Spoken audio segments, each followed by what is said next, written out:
Hello everybody, welcome back to the channel, Reading Ideas. And have I got a fabulous reading idea for you. I think it's a book that I thought everybody knew. There's, a lot of people who have read it, it's a very important book to them. I found it incredibly insightful, and it's one of those totemic books that kind of you can, is a real rock in the stream. If I love discussions, arguments. I could talk about politics, any topic you want all day long.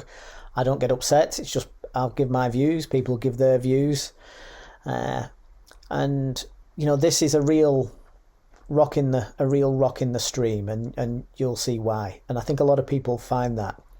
I think it's probably up there amongst one of the most important books of the last century. The book is Man's Search for Meaning by Viktor E. Frankl. This makes me think of a lot of things about my own personal experience and personal life, but it's quite a there's almost something holy about this kind of experience, isn't there? I'm not saying it can't be criticised at all, but that's the main message for me to kind of take away from this book is who am I to compare myself to what somebody went through there. So I'll keep all those personal experiences separate.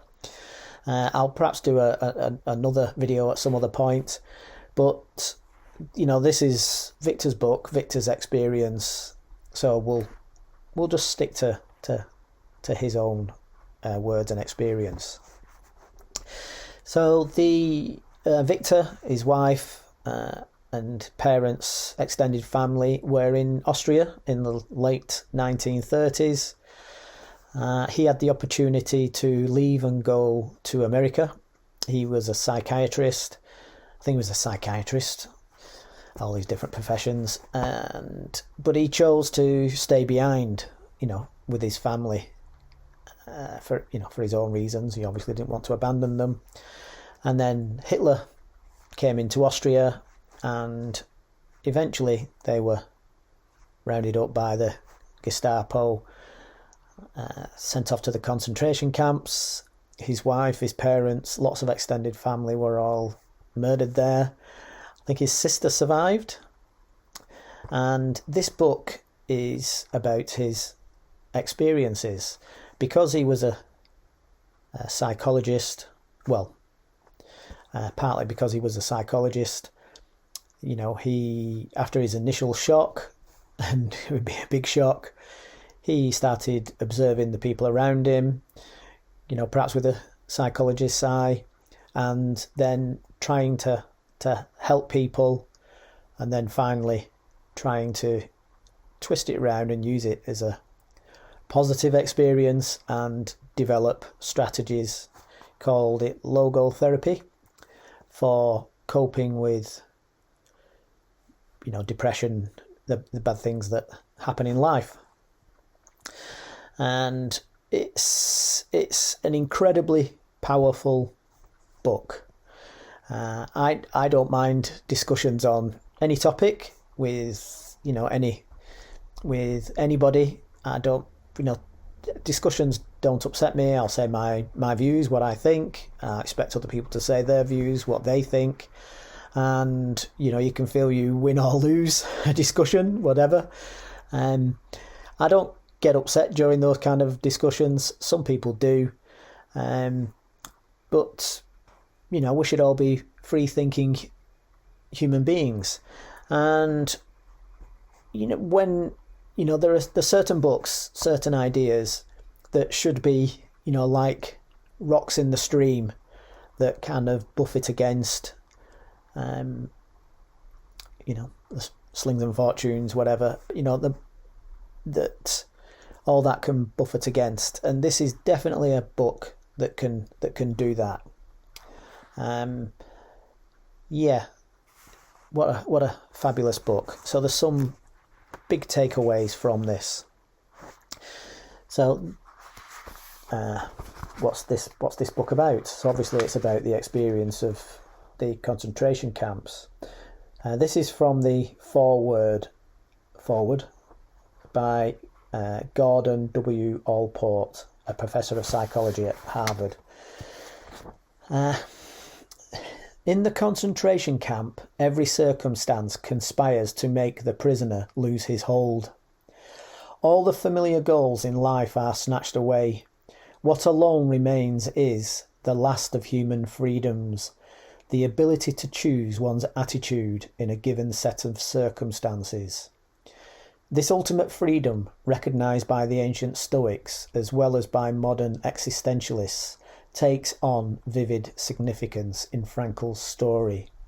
The prisoners were only average men, but some at least, by choosing to be worthy of their suffering, proved man's capacity to rise above his outward fate. What an interesting, and that's the incredible takeaway from this book.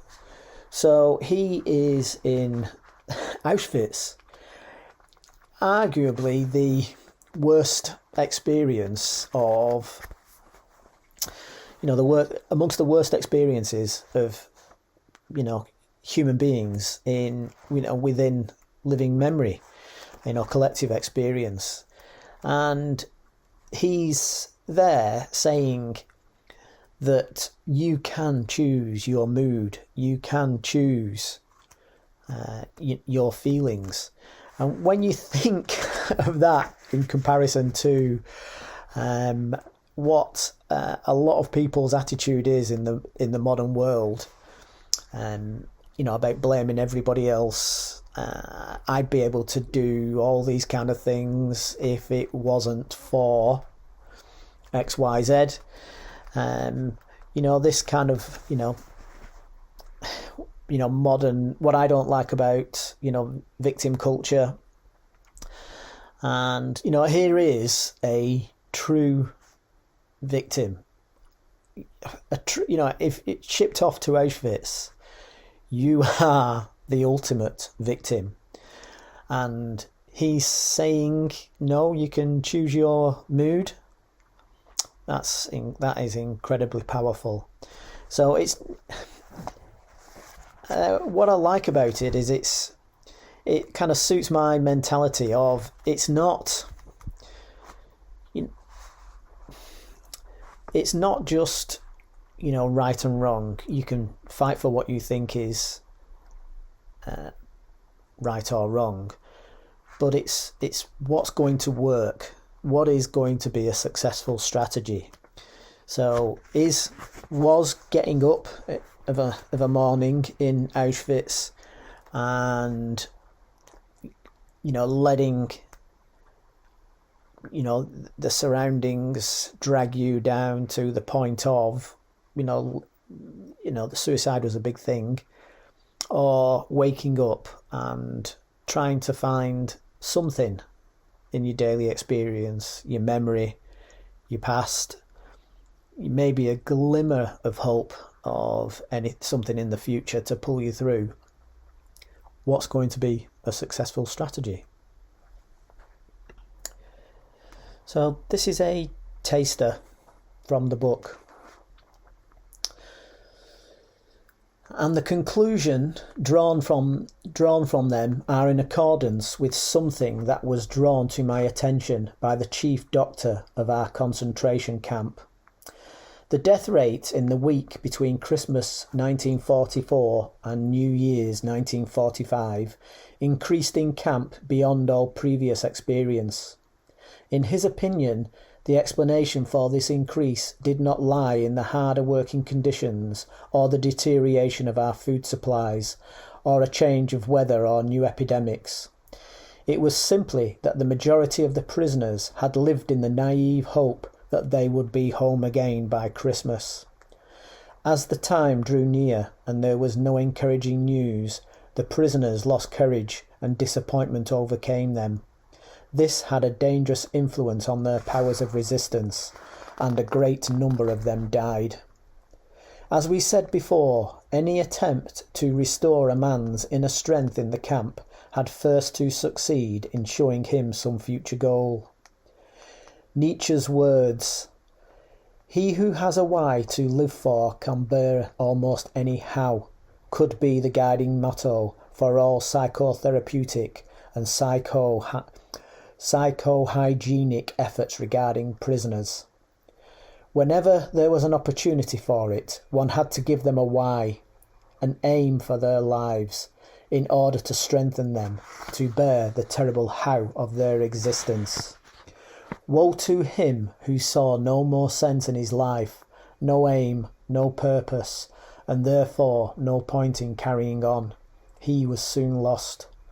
The typical reply with which such a man rejected all encouraging arguments was, "I have nothing to expect from life anymore." What sort of answer can one give to that? And the book is about the answers that he came up with. So, how about this passage? "It had been a bad day. On parade, an announcement had been made about the many actions that would, from then on, be regarded as sabotage and therefore punishable by immediate death by hanging. Among these were crimes such as cutting small strips from our old blankets in order to improvise ankle supports, and very minor thefts. A few days previously, a semi-starved prisoner had broken into the potato store to steal a few pounds of potatoes. The theft had been discovered, and some prisoners had recognised the burglar. When the camp authorities heard about it, they ordered that the guilty man be given up to them, or the whole camp would starve for a day. Naturally, the 2,500 men preferred to fast. On the evening of this day of fasting, we lay in our earthen huts in a very low mood. Very little was said, and every word sounded irritable. Then, to make matters even worse, the light went out. Tempers reached their lowest ebb, but our senior block warden was a wise man. He improvised a little talk about all that was on our minds at that moment. He talked about the many comrades who had died in the last few days, either of sickness or of suicide. But he also mentioned what may have been the real reason for their deaths, giving up hope. He maintained that there should be some way of preventing possible future victims from reaching this extreme state. And it was to me that the warden pointed to give this advice. God knows I was not in the mood to give psychological explanations, or to preach any sermons, or to offer my comrades a kind of medical care of their souls. I was cold and hungry, irritable and tired, but I had to make the effort and use this unique opportunity. Encouragement was now more necessary than ever."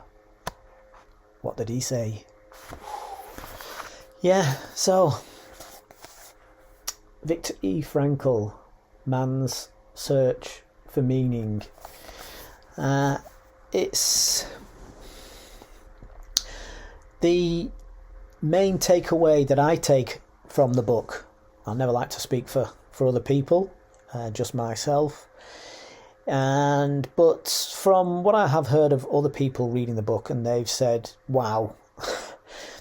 Basically, I think it's a very simple message. He's trying to give out a positive message, even in the worst circumstances of life. And I think that's what gives people comfort who read it.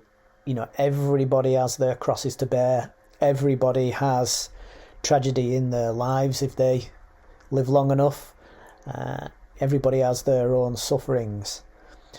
But it's very difficult to look somebody in the eye who has been through Auschwitz, had, you know, the majority of his family wiped out and come out of it trying to give a positive message. If you can look them in the eye and say, no, woe is me, I'm having it tougher than what you had it, well, good luck to you, because I certainly can't. So it's a fantastic, I think it's definitely worth a read.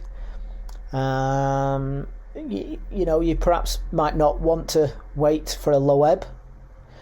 You perhaps might want to give it a read at some point, so that, you know, when dark thoughts come in or when bad things happen, that it's kind of there in your mind as a crutch, if you like, or logic, if you like, but it's kind of there in your mind.